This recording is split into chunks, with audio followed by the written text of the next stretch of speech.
They say evil doesn't knock before entering.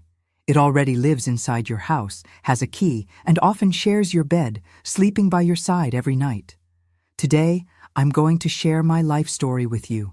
Traumatic, but rich with human emotions. Good morning, my loves. My name is Ruth Johnson Williams, but everyone knows me as Grandma Ruth. I'm 73 years old, born in 1952 in Asheville, North Carolina, a beautiful mountain town that was always my parents' pride and joy. Today is the first time I'm telling this story. A story I've kept locked in my heart for over 60 years that I never told my children or grandchildren. So if you're watching now, please leave a like, subscribe to the channel, and hit that notification bell, because your support gives me the courage to remove this burden I've carried since childhood. Oh, and tell me in the comments where you're watching from. Are you from Texas, California, Ohio, or maybe even from Canada? I want to get to know each of you, my dear viewers who accompany me on this journey through memories. Our house in Asheville was beautiful for its time. 2 stories, a front porch, and a small garden my mother tended with such care. Daddy was a bank employee, a respected man in town. Mama was a teacher at the local elementary school. We had a life many envied. At least that's how it appeared from the outside. What nobody knew was that inside that beautiful house, with lace curtains in the windows and always a cake baking in the oven, lived a secret so dark that even today I have difficulty speaking about it. That secret had a first and last name, Charlotte Johnson Miller, my half-sister on my father's side. Charlotte was 6 years older than me. She came to live with us when I was 9. Before that, she lived with her mother, a woman my father knew before meeting my mother, back in Charleston. When Charlotte's mother died of pneumonia, my father decided she would come live with us. It's the right thing to do, he would say. Blood is blood. At first, I was excited. I'd always wanted a sister. I imagined it would be like in the stories I read. We'd share secrets, borrow each other's clothes when we grew up, tell stories before bed. But Charlotte wasn't like the sisters in stories. From the first day, she looked at me differently. A look that left me cold, even in the 90-degree heat of a North Carolina summer.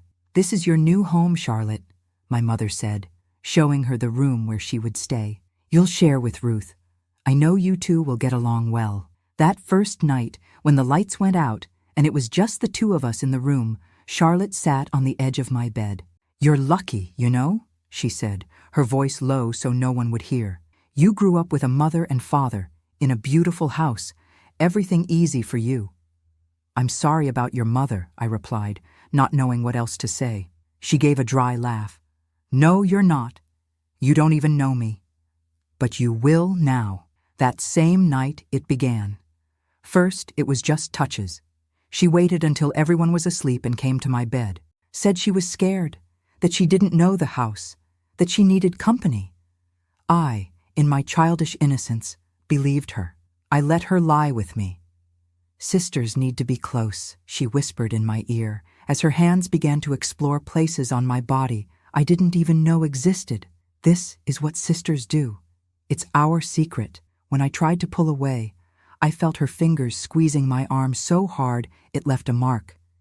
"If you tell anyone, I'll say you started it, and I'll cut myself, say it was you. Then who do you think they'll believe? Me, poor thing, who just lost her mother, or you, the spoiled little girl who has everything?" Fear froze my entire body. I was 9 years old. I didn't fully understand what was happening, only knew it was wrong, that it hurt, that it made me feel dirty. That was just the first night of many. In the months that followed, Charlotte created a routine of terror. During the day, in front of my parents, she was the perfect sister, kind, attentive, always willing to help me with homework, braid my hair, play with me in the yard. "Look how well they get along," my father would comment to my mother, proud. "It's as if they've always been sisters." But when night came and the bedroom door closed, Charlotte transformed. Those same hands that braided my hair during the day now explored my body without permission. That same mouth that smiled in family photos now whispered threats in my ear. "If you tell, nobody will believe you. They'll think you're disgusting. They'll think you're the strange one." As time passed, Charlotte's games got worse. She began to hurt me on purpose. Scratches on my back, pinches in private areas, bites on my shoulders and stomach, always in places clothes would cover. When I cried, she covered my mouth. "Cry quietly, princess," she mocked. "We don't want to wake Mommy and Daddy, do we?" I tried to resist a few times. One night, when she came to my bed, I said I would scream. That I didn't care if nobody believed me, but that I would scream so loud the neighbors would come see what was happening. It was the first time I saw how calculating Charlotte could be. She didn't yell at me, didn't threaten me as she usually did. Instead, she smiled, returned to her bed, and the next day appeared at breakfast with a cut on her arm. "What happened?" my mother asked, horrified. "Nothing," Charlotte replied, tears in her eyes. "I think I scratched myself on the dresser during the night." Later, when we were alone, she showed me a small razor blade she had hidden. "Next time you threaten to tell, it won't just be a little cut, understand? And I'll say, you did this to me."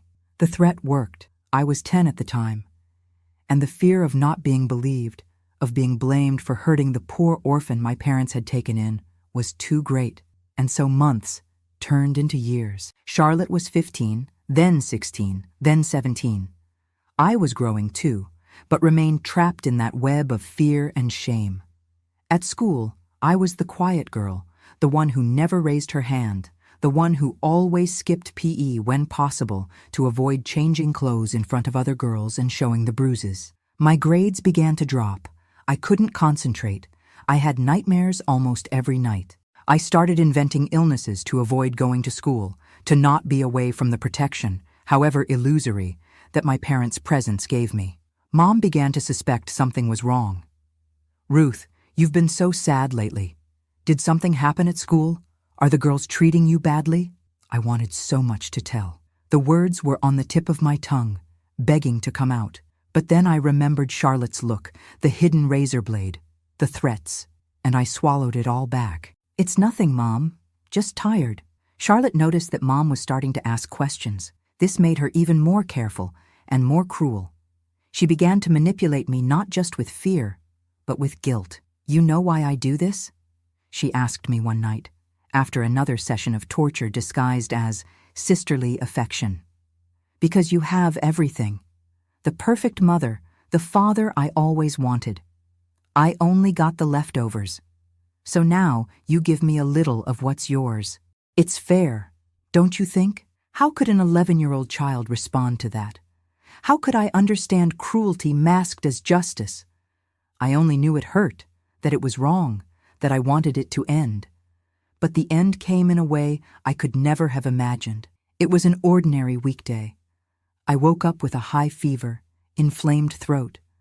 Mom examined me, decided I wouldn't go to school. "I'll call the principal to let her know. You stay in bed today, my flower." Charlotte went to school as always. She was in her senior year, about to graduate. She already talked about going to college in Charleston, maybe even in New York City. The idea that she might leave was the only light at the end of the tunnel I could see. I spent the morning sleeping, the fever putting me in a state of semi-consciousness. When I woke up, I was thirsty. Mom had gone out to buy medicine at the pharmacy, leaving a note in the kitchen. The house was silent. I got out of bed, stumbling a little, still weak from the fever. I was wearing only a thin nightgown, as I had sweated a lot during the night. I went to the kitchen, got a glass of water. That's when I heard the key in the door. Mom had returned sooner than expected. I turned, glass in hand, ready to say I was already feeling better. But it wasn't just Mom. Dad was there too. The two had met on the street, from what I understood later, and both stopped at the kitchen door, looking at me with an expression I'll never forget. Confusion, then horror, then an anger I had never seen on my mother's face. "Ruth, what is that on your body?" she asked, her voice trembling. Only then did I realize. The thin nightgown, my body exposed in the kitchen light, the bruises on my arms, on my legs, the bite marks on my shoulder showing at the edge of the nightgown, the scratches on my thighs. I tried to cover up, tried to make excuses. I fell, played too rough, scratched myself in the yard, but Mom approached, gently raised the sleeve of my nightgown. There were finger marks there, clearly visible. Marks of adult hands on a child's body. "Who did this to you?" Dad asked. his voice so low and contained it seemed like he was about to explode at any moment. "Ruth, please. Who did this?" The tears came before the words. So long holding back, so long pretending, so long afraid. And now, there in the kitchen, with the midday light coming through the window and illuminating all the marks I had tried to hide, the dam finally broke. "Charlotte," I whispered, between sobs. It was Charlotte. "My dears, this is the first part of my story. It's difficult to talk about. My heart still aches even after so many years. But as the saying goes back home, a buried word is a wound that never heals. If this story is touching your heart, share it with someone you think needs to hear it. Sometimes it's in others' suffering that we find the courage to face our own." The kitchen fell silent after my confession. A silence so heavy it felt like the air had turned to stone. Mom stood still, her hand still holding the sleeve of my nightgown, her eyes fixed on the bruises. Dad leaned against the wall, as if he needed support to keep from falling. "How long?" Mom asked, her voice so low I almost didn't hear. "Since she arrived," I answered, tears streaming non-stop. "Almost 2 years." Dad made a strange sound, like a wounded animal. I saw something in him I had never seen before. A strong man, always firm, now seemed to be breaking inside. "Why didn't you tell us before, my child?" he asked, approaching and kneeling in front of me, his eyes watery. "She said no one would believe me," I sobbed. "Said she would cut herself and say it was me, that you would hate me, that you would send me away." Mom hugged me then, so carefully as if I were made of glass. I felt her tears wetting my hair as she whispered, "My God, my God, my God." She took me back to the bedroom, helped me change clothes, examining each mark on my body with a mixture of horror and contained anger I had never seen in her. I told everything, or almost everything. Some things were too difficult to even pronounce, but I told about the nights, the threats, the constant fear. Did she touch you?" Mom asked, her voice choked. I lowered my head, unable to answer with words. It was answer enough. What followed was like a hurricane. Dad left, slamming the door so hard the window glass shook. I heard the car start, tires screeching on the asphalt. Mom stayed with me, hugging me, crying, apologizing for not noticing sooner, for not protecting me. "It wasn't your fault, Mom," I repeated, feeling as if a huge weight had been lifted from my chest. For the first time in almost 2 years, I could breathe without that constant pressure. Someone knew. Someone believed me. I fell asleep in my mother's arms, exhausted from crying, exhausted from finally letting out everything I had kept in for so long. When I woke up, the sun was already setting. I heard raised voices coming from the living room. Dad had returned, and he wasn't alone. I got up from the bed, still weak, and went to the bedroom door. I opened it a crack and peeked out. In the living room, Dad was pacing back and forth like a caged tiger. Mom was sitting on the couch, her face marked from crying so much. And there was Charlotte, standing in the middle of the living room, still in her school uniform, her face pale, but with that defiant expression I knew so well. "It's a lie," she shouted. "She's making it all up. You're going to believe her instead of me? Me, who lost my mother, who has no one in the world." "Enough lies, Charlotte," Dad said, his voice shaking with anger. "Ruth told us everything. We saw the marks. And now I know why she's been so sad, so scared. It was you. All this time, it was you hurting my daughter." "Your daughter?" Charlotte laughed, but it was a cold laugh, without humor. "And what am I? The bastard you only accepted because my mother died and you had nowhere else to put me? We gave you a home," Mom exclaimed, standing up. "We treated you like a daughter, and you... She couldn't finish. The words caught in her throat. "You never really wanted me," Charlotte continued, her voice now lower, more controlled. "I was just an obligation, a stain on your perfect marriage. Ruth was always the favorite, the princess of the house. I just wanted her to feel a little of what I felt my whole life." The coldness with which she spoke chilled me to the bone. There was no remorse, no shame, just that cold anger I knew so well. "You're leaving this house today," Dad declared.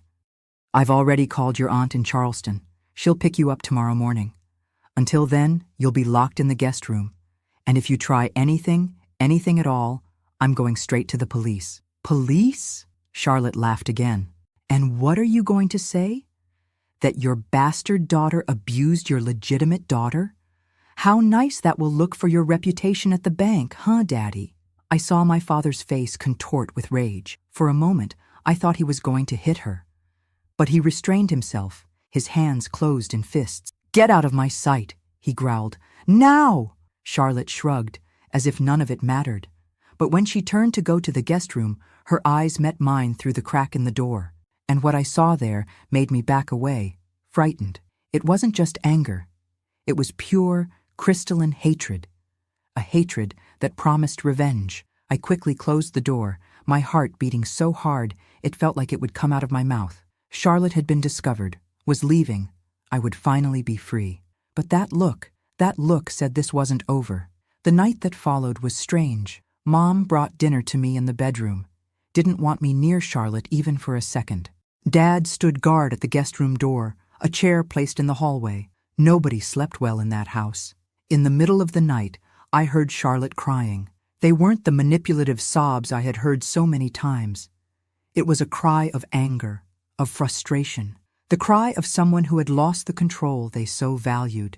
The next morning, Charlotte's aunt arrived early. She was a middle-aged lady we barely knew. She had come to her mother's funeral years before, but we had never seen her since. She seemed embarrassed, confused by the situation. What exactly happened? She asked Dad in the entrance hall. On the phone, you only said Charlotte couldn't stay here anymore. Dad hesitated, looking at Mom. How to explain something like this? How to put into words the horror of what had happened in that house? Charlotte needs help, Mom finally said. Help we can't give. She hurt Ruth. A lot. For a long time. The aunt didn't seem to understand immediately. Hurt how? Did they fight? Girls fight? It's normal? It wasn't a fight, Dad interrupted, his voice hard. It was abuse, systematic, for almost 2 years. Understanding slowly dawned on the lady's face. Her eyes widened, her mouth opened in shock. My God, but she's just a girl. She's 17 years old, Mom replied, her voice trembling. Old enough to know what she was doing, and to answer for what she did.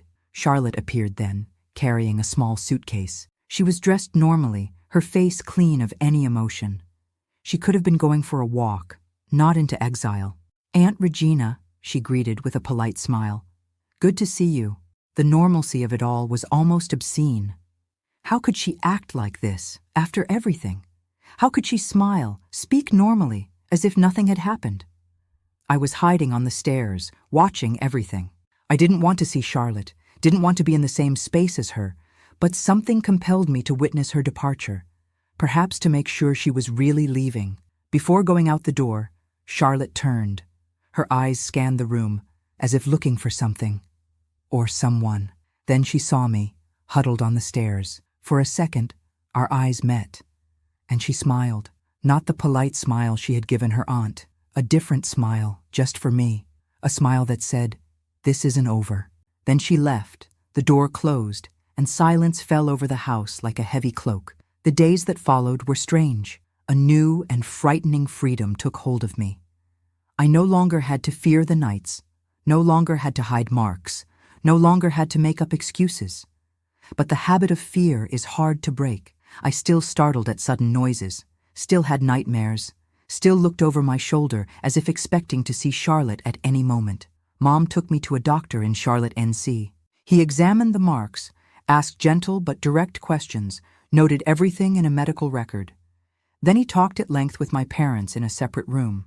When they came out, both had red eyes. We're going to take you to a psychologist too, Mom explained on the way back. Someone you can talk to about everything. The idea of talking about it with a stranger terrified me. But I agreed. I wanted to feel normal again, if I ever had been. Routine gradually returned. I went back to school, started therapy. The marks on my body began to disappear, but the invisible marks, the ones no one could see, were still there, pulsing under the skin. We had no more news of Charlotte for weeks. It was as if she had vanished from the map, taking with her the darkness she had brought to our house. I began to believe that maybe, just maybe, that nightmare was really over. Until the night the phone rang late.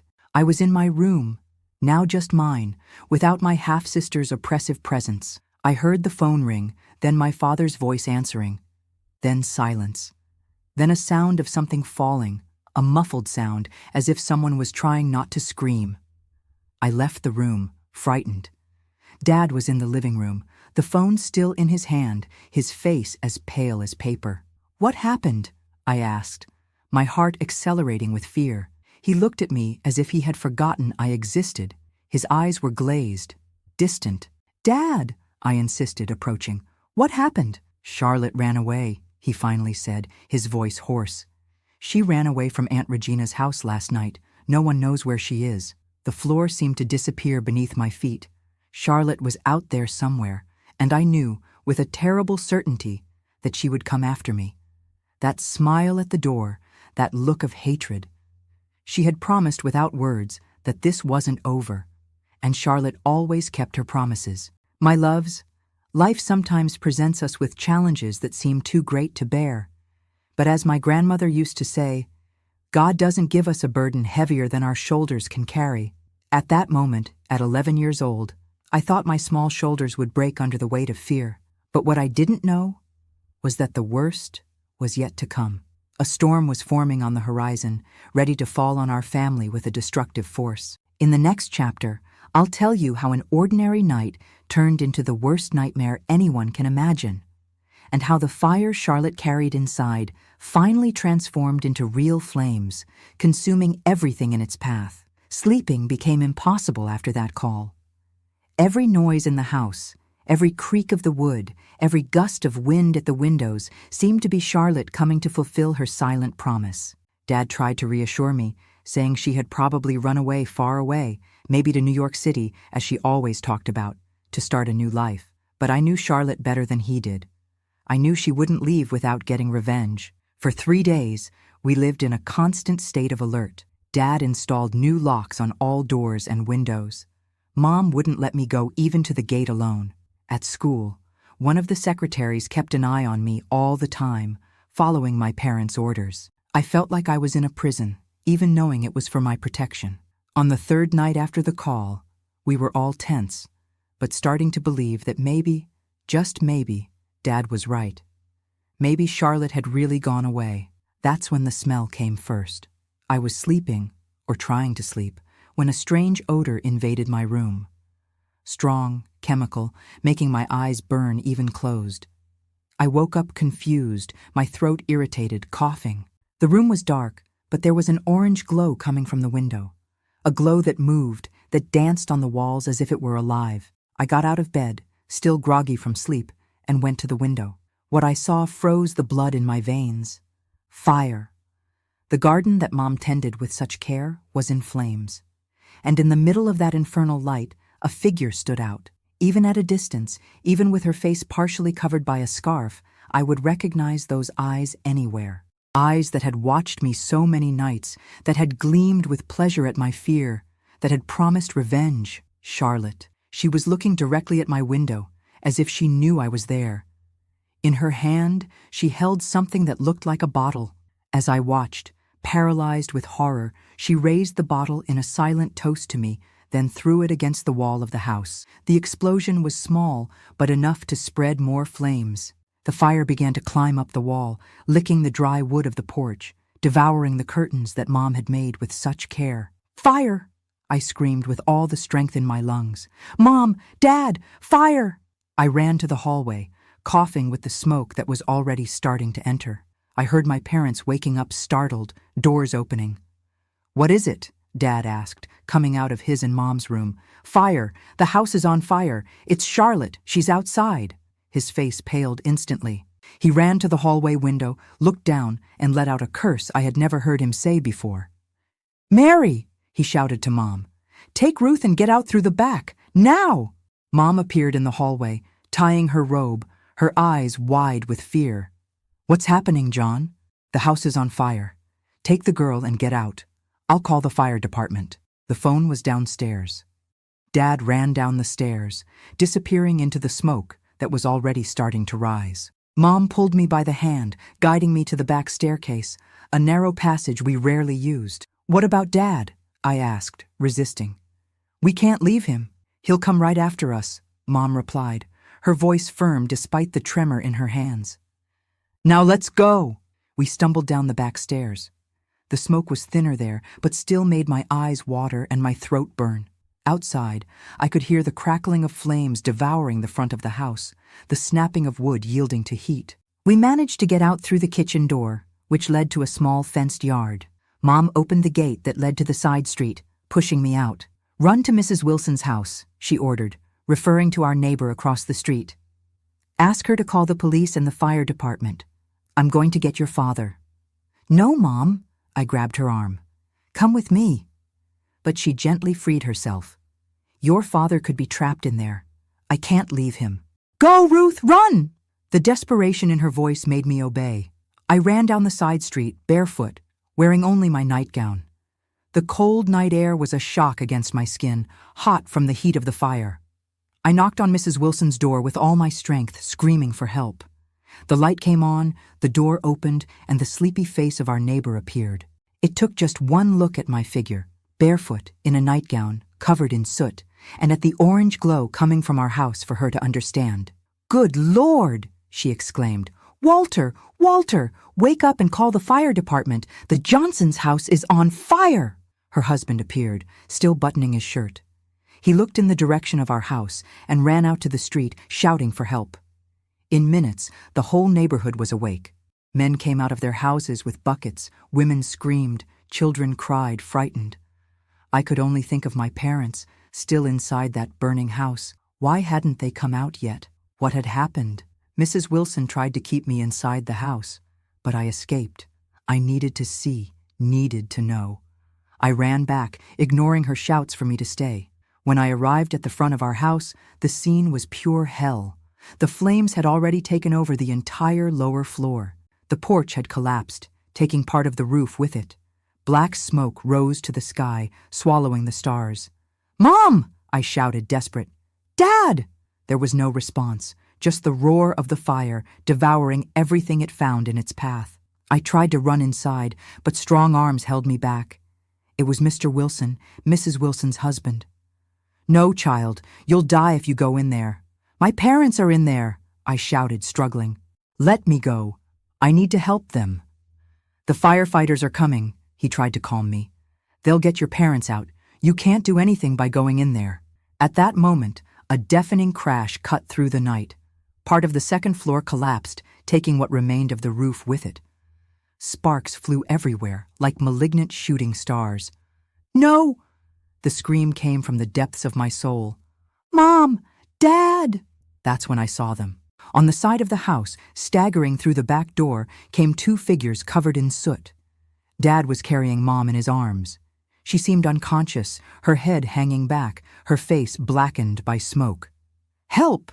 Dad shouted, his voice hoarse. "She's not breathing!"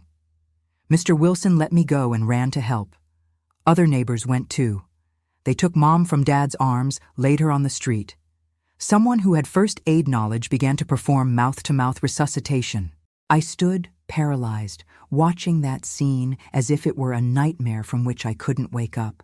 Mom, always so strong, so alive, now motionless on the cold asphalt.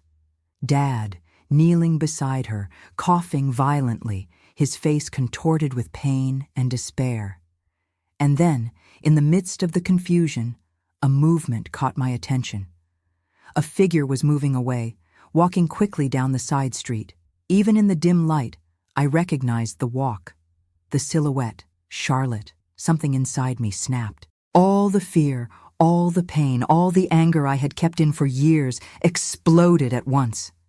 Without thinking, I began to run after her. "Come back here!" I shouted. "Look what you did! Come back here!" She looked back, saw me running toward her, and quickened her pace.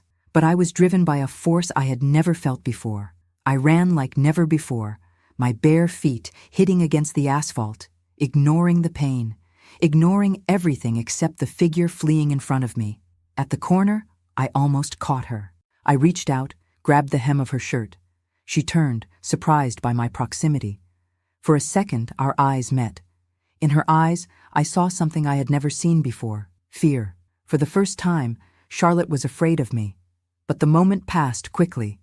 She broke free with a violent pull, making me lose my balance and fall to the ground. When I got up, she had already disappeared into the darkness of the street. I heard sirens in the distance.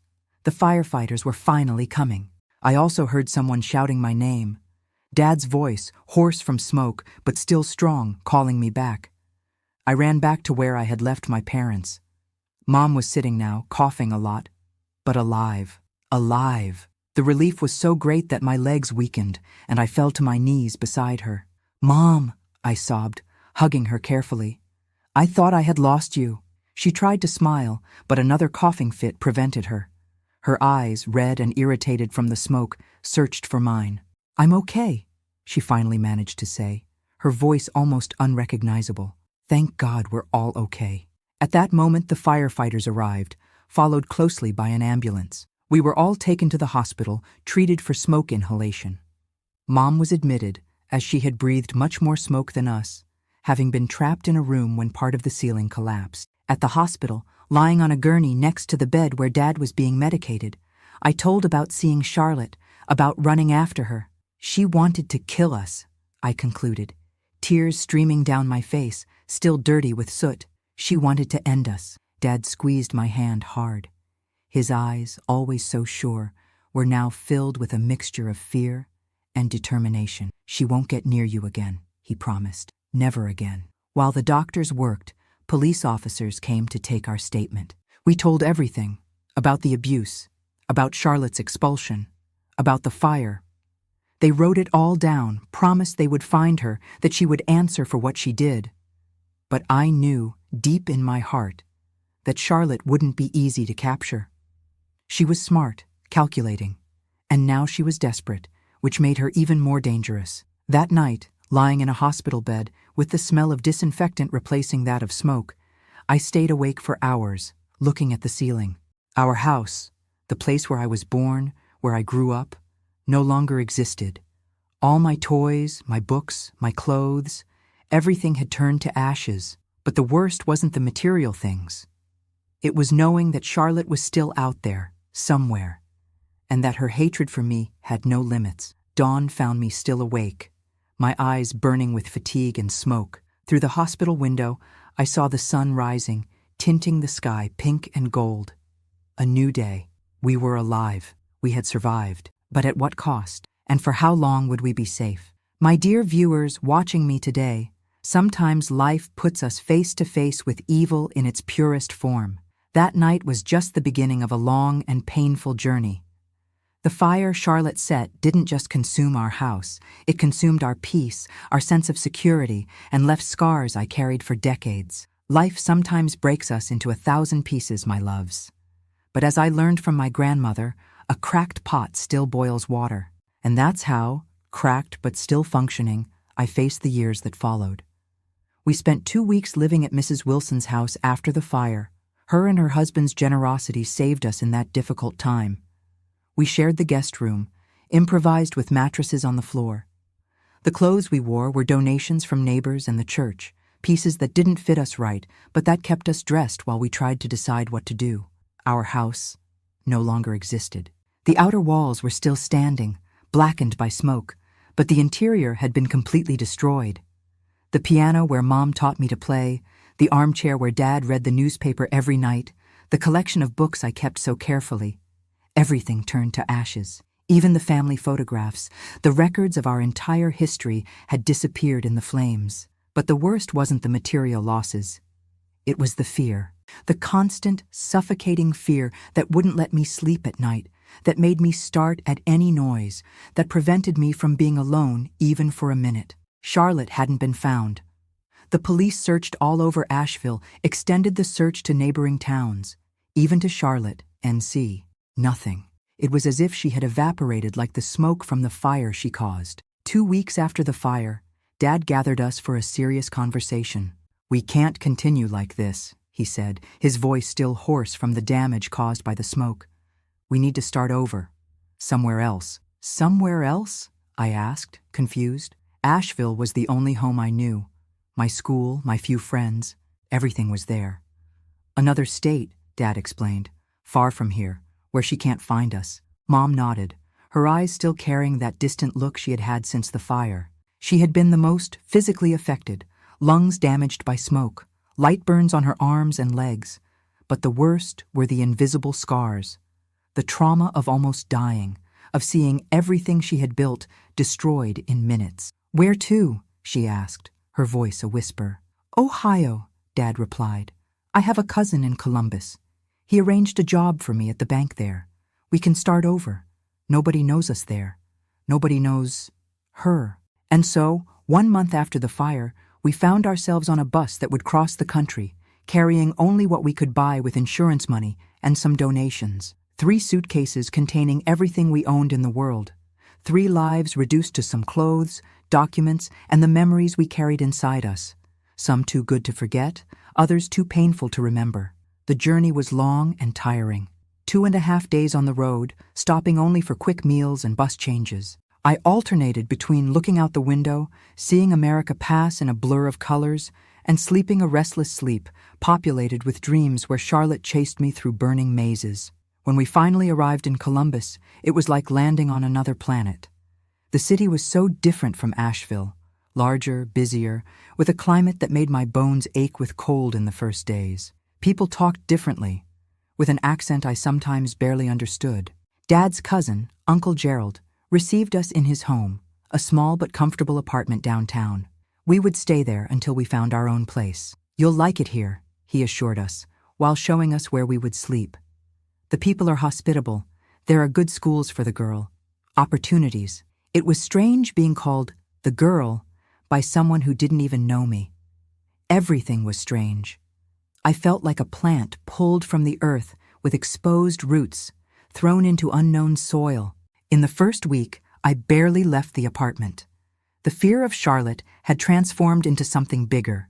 Fear of the world out there, of unknown people, of everything that was new and unpredictable. My parents noticed and began to worry. "She needs help," I heard Mom say to Dad one night when they thought I was sleeping.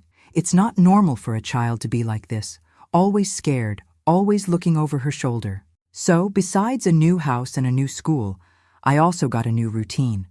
Weekly sessions with a child psychologist, Dr. Samuels. At first, I hated going. Sitting in a room with a stranger and talking about the most painful things in my life was torture. Many times I stayed silent the entire session, just drawing on the sheets she gave me.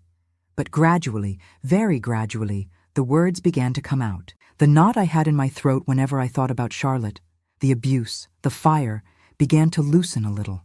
Dr. Samuels had a way of asking questions that didn't scare me, that didn't make me feel judged or broken. "What happened to you wasn't your fault," she repeated in each session, like a mantra. "And it doesn't define who you are or will be." Time passed. Days turned into weeks, weeks into months. Dad started at his new job. Mom found work as an assistant at an elementary school. She couldn't teach anymore because of her weakened lungs, which left her breathless easily. We found a small apartment to rent, set up our new home with simple furniture piece by piece.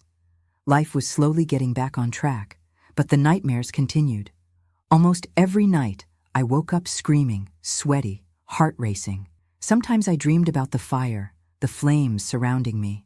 Other times, it was Charlotte in my room, that cold smile on her lips, hands extending to touch me.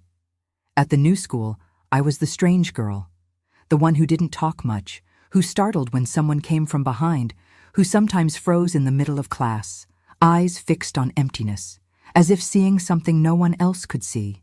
The other children avoided me. They made up stories, that I was an orphan, that I had a contagious disease, that I was crazy. I didn't care. I preferred to be alone. People meant danger. Trust meant vulnerability, and I had sworn never to be vulnerable again. In our second year in Columbus, when I was 13, we had a scare. A letter arrived for us with no return address. Inside, just a newspaper clipping. It was a small news item, the kind that occupies just a corner of the page. It talked about an arson fire in Cincinnati at a boarding house. 2 people had died. It didn't mention names, but there was something handwritten in the margin of the clipping. Still not over. The handwriting. We knew that handwriting well. Dad took the letter to the police immediately. They filed a report, promised to investigate. But with no return address, no clear fingerprints, there was little they could do. They reinforced the recommendation they had given us when we left North Carolina. Keep a low profile, don't disclose your whereabouts, stay alert. That letter destroyed the little peace we had achieved. The fear returned with full force. Dad installed new locks in the apartment. Mom started picking me up from school every day, no matter how tired she was. I went back to having nightmares every night, having panic attacks at school, refusing to be alone. More sessions with Dr. Samuels were scheduled. She tried to help me deal with the return of fear, not to let Charlotte, even at a distance, continue controlling my life. She wants this, Dr. Samuels explained. She wants you to live in fear. It's the power she still has over you. Don't let her win. Easier said than done. How not to be afraid of someone who abused you for years, who tried to kill your family, who promised that it's still not over. The years passed. I turned 14, then 15, then 16. Adolescence, which should be a time of discovery, of first loves, of experiencing life, for me was a time of constant survival. Each day I managed to get through without a panic attack was a victory. Each night I slept without nightmares was a miracle.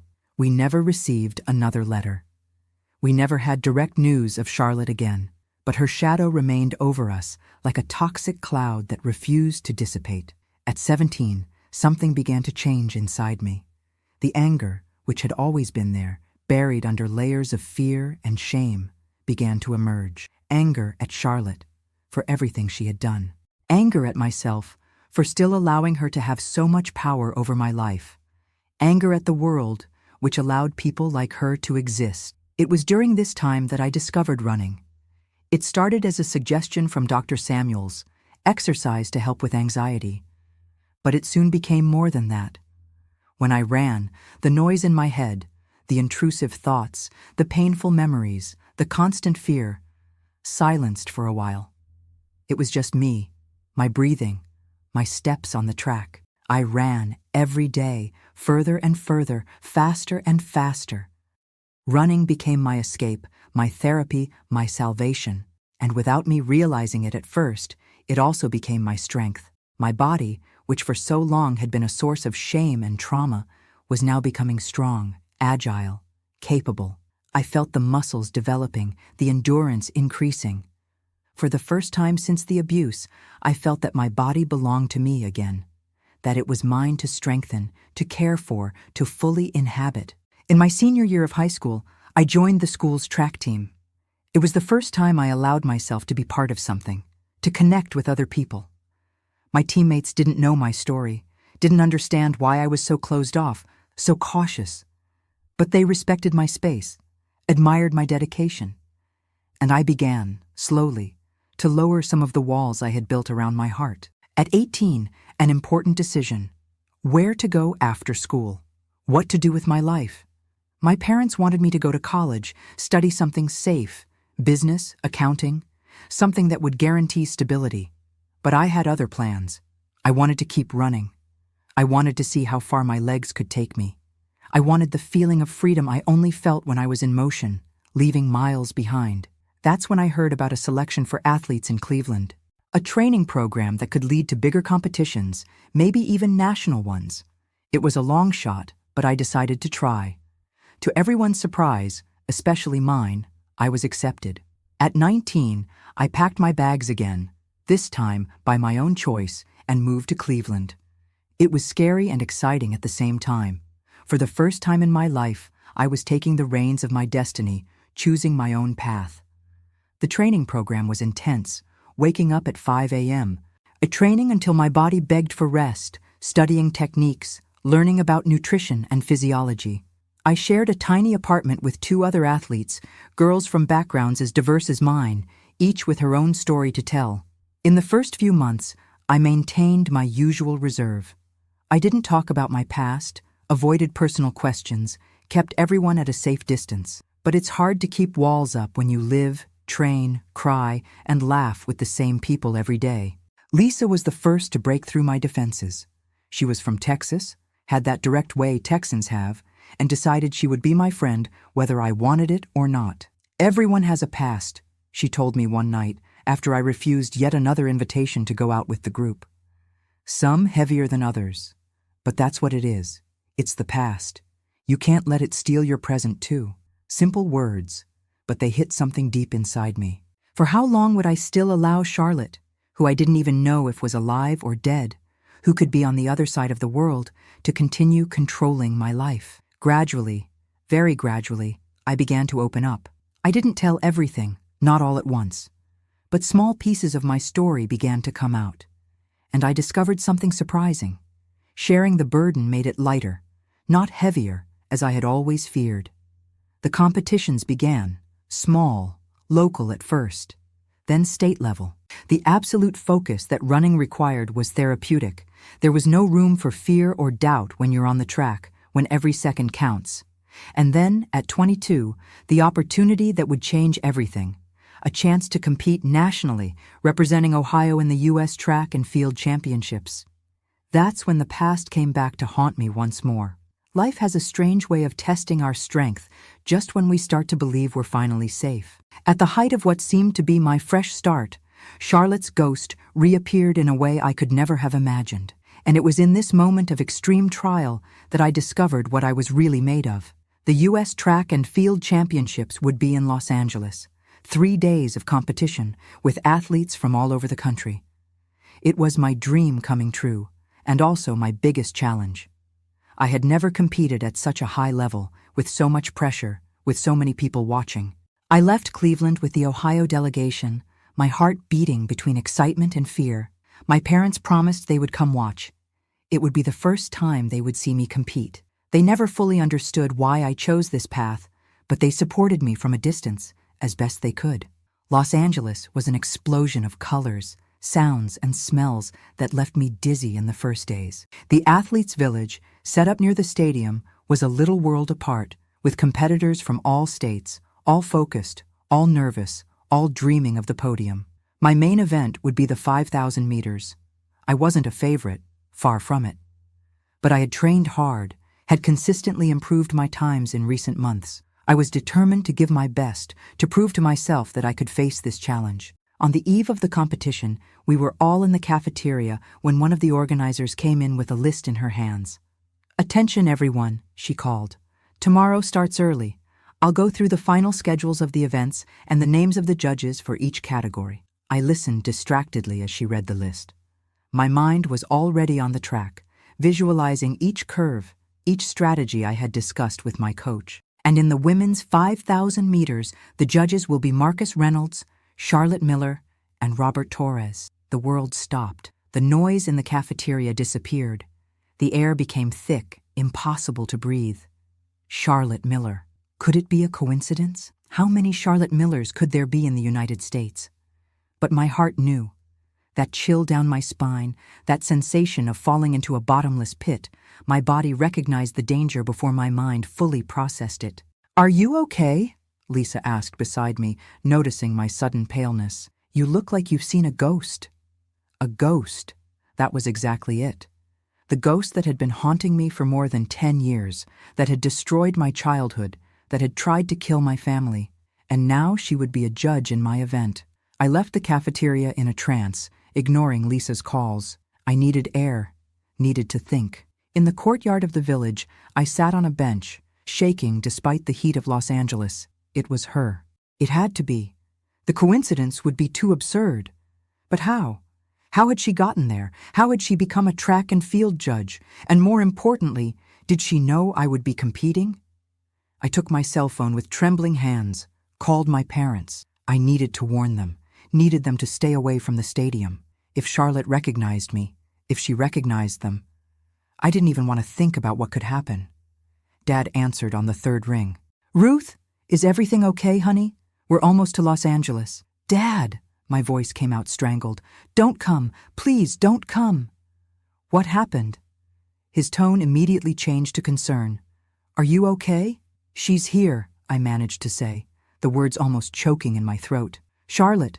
She's a judge in my event." Silence on the other end of the line.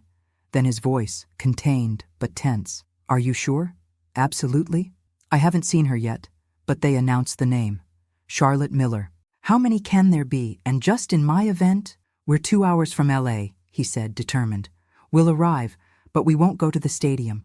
We'll go to the nearest police station. If it really is her, the police need to know. She's still wanted for the arson." The reality of the situation began to sink in. Charlotte, the person I feared most in the world, would be tomorrow in the same space as me, judging my race, perhaps planning, what? Revenge? After so long? I spent the night awake, debating what to do. Quit the race? Confront her? Hide until the police acted? Each option seemed impossible, and time was running out. In the morning, my coach noticed something was wrong. "You don't look well, Ruth. Are you sick?" I couldn't explain. How to summarize that whole story? How to make him understand the terror I felt? I just mumbled something about pre-competition nervousness. The time of the race was approaching. I put on my uniform, tied my shoes, warmed up my muscles, mechanical movements my body performed while my mind screamed in panic. That's when Dr. Samuel's words came to me from so many years ago. "She wants this. She wants you to live in fear. It's the power she still has over you. Don't let her win." A sudden clarity took hold of me. That was it. Charlotte still controlled my life, even from a distance. If I gave up now, she would win. Again. As she had won when she silenced me for years, when she drove us from our city, when she forced me to live hidden in my own skin. No. This time would be different. This time, I wouldn't run away. As I walked to the track with the other competitors, I looked in the stands for the judges, and there she was. Older, of course. Like me, a decade had passed since our last encounter. Shorter hair, thin-framed glasses, a clipboard in her hands. But it was her. The same eyes, the same posture, the same air of superiority I knew so well. Our eyes met. I saw the exact moment when she recognized me. The surprise, then something more. A gleam I knew very well. That predatory gleam that preceded her worst cruelties. I didn't look away. For the first time in my life, I faced Charlotte without fear. I felt my whole body shaking, but it wasn't from terror anymore. It was from anger. Pure, clean, justified anger. Anger for the child I was, for the teenager I couldn't be, for the stolen years, for the scars I carried inside and out. The competitors were called to their positions. My mind was divided. Part focused on the race, part alert to every movement of Charlotte. She stayed in her place, observing, taking notes. Professional, as if she were a normal person, as if she weren't a monster. The starting gun sounded. I began to run. In the first few meters, my body seemed heavy, awkward. Fear was still trying to pull me down. But then, something happened. With each step, each breath, I began to feel a strength growing inside me. This track, this race, it was my territory, not hers. Here, I had control. Here, I was strong. Here, I could win.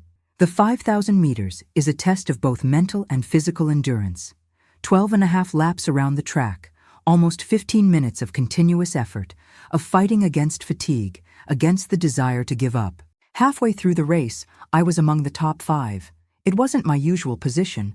I usually stayed further back, but there was an energy propelling me that I had never felt before. Each time I passed the judges' stand, I felt Charlotte's gaze following me, and instead of intimidating me, it fueled my determination.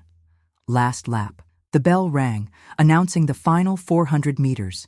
I was in 4th place, the leader from California already with a considerable advantage. But it wasn't about winning a medal. It was about proving, to Charlotte, to myself, that she no longer had power over me. I accelerated. I passed the athlete from Illinois. Then, in the final curve, I passed the New Yorker who was in 2nd place. The leader was too far ahead, unreachable. But 2nd place? 2nd place, I could conquer. I crossed the finish line in 2nd, a time I never imagined achieving. The crowd applauded. My coach jumped at the side of the track, hardly believing it. I was breathless, exhausted, but a wave of euphoria invaded me. I had achieved my best time. I had won my first national medal. And I had done it all under the gaze of the person who swore to destroy me. In the ceremonies that followed, Charlotte was absent. Another judge handed out the medals. Later, I learned that she had left the stadium in a hurry, claiming a family emergency. Family emergency. The irony was almost funny. When I finally met with my parents, in a discreet cafe far from the stadium, they had news. They had gone to the police, reported Charlotte's presence, provided all the details they could. The police promised to investigate immediately. "Is it really her?" Mom asked, her face tense with concern. "Are you sure?" "Absolutely," I replied. We looked at each other. She recognized me. I recognized her. "And what did you feel?" Dad asked, holding my hand. I thought for a moment before answering. Strength. I felt strength. That night, in the athletes' village, I received a call from the Los Angeles police. They wanted me to come to the station to give a formal statement. Charlotte had been detained when trying to board a bus to San Francisco. What followed was a whirlwind. I returned to Cleveland with my silver medal and a summons to testify in the reopened case against my half-sister. I had to tell everything again: the abuse, the fire, the escape, the years of fear. But this time, I spoke with a strength I didn't possess before. I was no longer a frightened girl. I was a woman who had faced her greatest fear and remained standing. The trial took place 6 months later. Charlotte was charged with multiple crimes: child abuse, attempted murder, arson. The evidence was overwhelming. Besides my testimony and that of my parents, there was the fire at the boarding house in Cincinnati, which was finally linked to her. 2 people had died in that fire, a crime for which she had never been punished. Facing her in court was one of the hardest things I've ever done. Sitting on the witness stand, yards away from her, feeling those eyes that had terrorized me so much staring at me while I detailed the horrors she had inflicted.